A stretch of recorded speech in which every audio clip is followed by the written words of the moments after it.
Welcome back, saber enthusiasts. My name is Nick Nitro, and I am the Lord of the Crucible. Today we have here our review of the Kyberlight V4. Now, if you look on the Kyberlight website, you're going to see that they actually have upgraded to the V5 board, which is a significant improvement over the V4.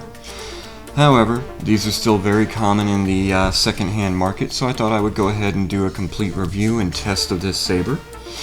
Not the least of which because someone asked me if I had ever tested a Kyberlight blade.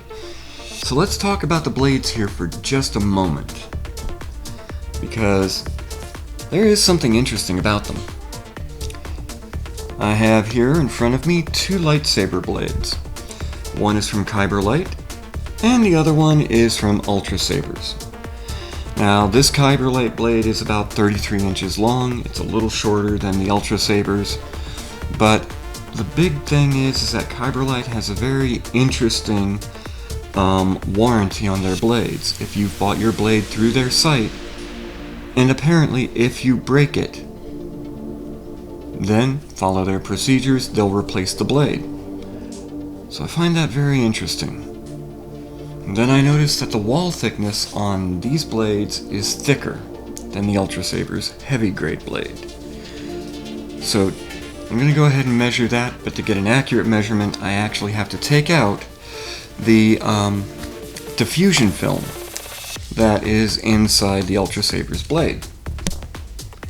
Because the interesting thing is that there is no diffusion film for the Kyberlight at all. Let's start with the Ultra Sabers. And that is about 3.2 millimeters thick. Which isn't bad. Fairly hefty blade.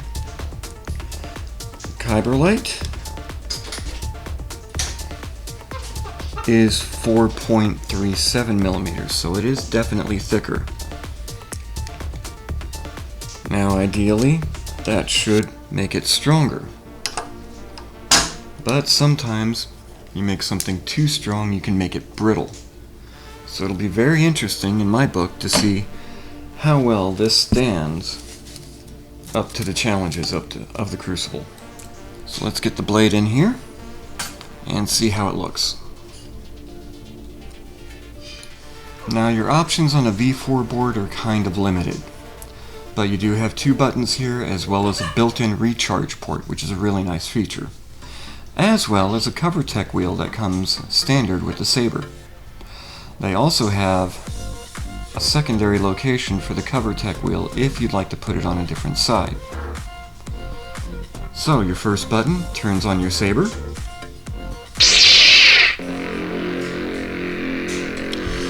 And your second button will actually change the color of your blade to pretty much anything that you would like. Now you notice without that diffusion film in there, the color fades rapidly as you get towards the tip. You can really see it here. It's really bright here and then just kind of fades down. Now you do have a second sound font built in. All you have to do is hold down your color selection button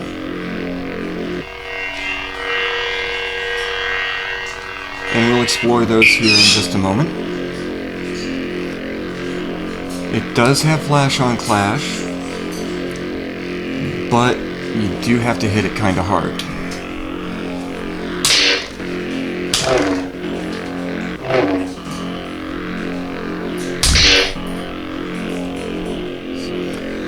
Like I said, this is the first sound font.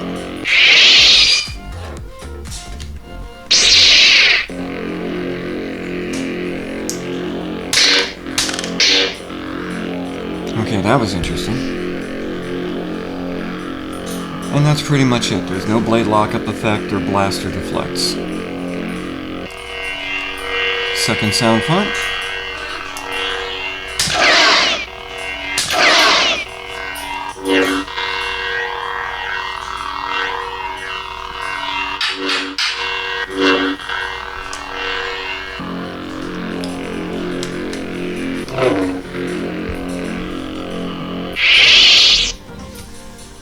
and that's pretty much it. Now it does have a mute mode. When you first turn it on, you come in with all of your sound effects and your hum and your light engaged.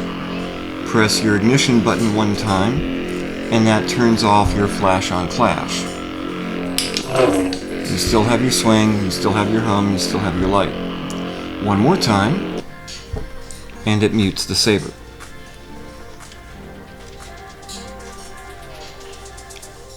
And then once more it takes you back to everything on.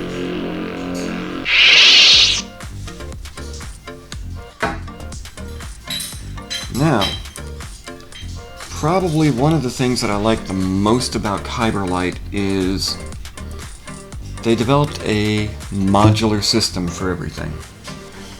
That means these sleeves come off and you can change them out with other sleeves and emitters and pommels. So with just removing a few screws, maybe moving some just below level, you can take everything off. So you can really customize your saber, and I think that's a really big plus. So let's go ahead and go on with what we normally do here. Part of our review, we take a few measurements. I have found that this is a really heavy saber. Heavier than anything else I've got, even the Ultra Sabers. And just for comparison, I brought out my Crimson Dawn Banshee. Now the Banshee's had a couple of modifications. They don't add a lot of weight, but some weight. I installed a CoverTech wheel here. There's a leather wrap as well as a little bit of ribbon hanging off the back. Now this comes in at 11 ounces. Well, the Kyberlight clocks in at 18.35 ounces. So 18 1/3 ounces. That's almost a 7.5 ounce difference, and you definitely notice it when you're swinging it around.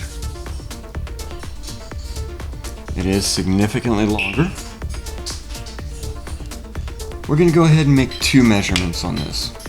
One is including this emitter piece, and that's simply because I'm going to be testing it with all of the accent pieces on here. So with this emitter piece on here, this is 13.5 inches long. So it's long and it is heavy. Let's go ahead and get our diameter set here. So our minimum diameter, smallest point where you can grip. Okay, that is 1.39, 1.4 inches in diameter. And our maximum diameter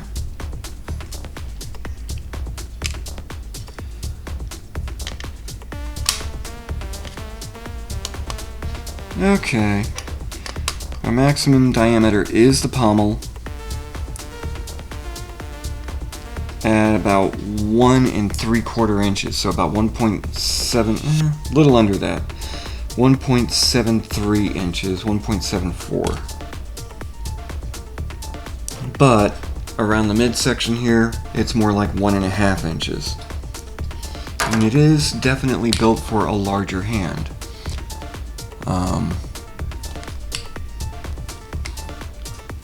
I don't know how well I would recommend swinging this around for most people. The one thing I will recommend is that if you get an emitter piece or anything like that, check the edges. These corners here are a little bit on the sharp side. Let's find out how deep this blade socket is.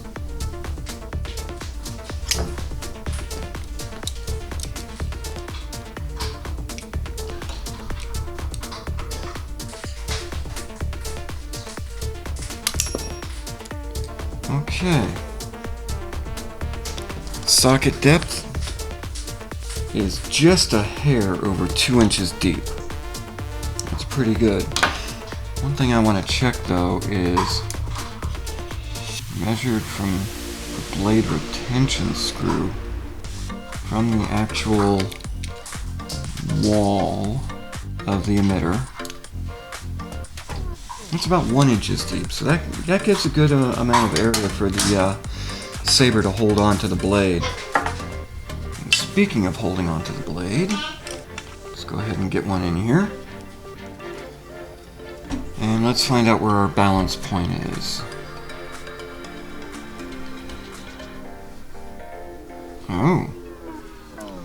Now this is very different. Most of our other sabers, the balance point is much further out. That's just over a 1/4 inch in front of the emitter. Just over a 1/4 inch. Which is a lot closer to where I like it. And I'm gonna have to say that's because of how heavy the pommel is here. Let's find out how heavy that is. Just take this out. Just by itself, the pommel is almost 3 3/4 ounces heavy by itself. So there you have it. That is the Kyberlight V4. We're going to go ahead and take a little break here. We're going to switch over and do our final drawing for the Kyberlight Lightsabers. Good luck to everybody who made this final entry, and let's see who we've got. Okay, here we are, ready to select our 2 winners, but as you can see, we pretty much only have 2 people to select from. So this is kind of going to be short and easy. Fortieth and Big Otaku 72. If you guys can get a hold of me at saberscrucible@gmail.com. I'm also going to try and reach out to you 2 individually and see if we can't get these sabers to you. So congratulations! There we have it. Congratulations to our 2 winners. We will be trying to contact you here very shortly, and with a little bit of luck, we'll get those lightsabers shipped out to you right away. In the meantime, this has been our review of the Kyberlight V4, and it goes up to the Crucible next. So on behalf of myself, Nick Nitro, Lord of the Crucible, Rocky and Penny, my 2 wonderful Death Screamers, we will see you in the Crucible.